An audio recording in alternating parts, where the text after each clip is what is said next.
Mutta tässä työpaikkailmoituksessa te nimenomaan etsitte mainosalan ammattilaista. Ja mulla on kokemusta siltä alalta jo monen vuoden ajalta.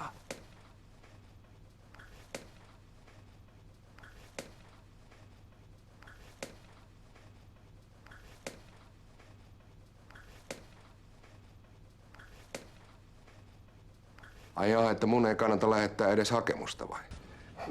Me lähdetään Taalasmaiden kanssa Teneriffalle. Kiitos. Kuulemiin. Joo. Vähän lämpöön loikoilemaan. Joo. Joo, kiitos. Terve, terve. Tervetuloa kotiin. Turvekylpy. Kiitti. Työasioita vai?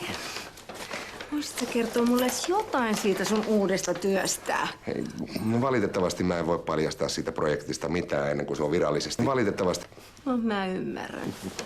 Hei, katos mitä mä löysin. Wow. Turvekylpy.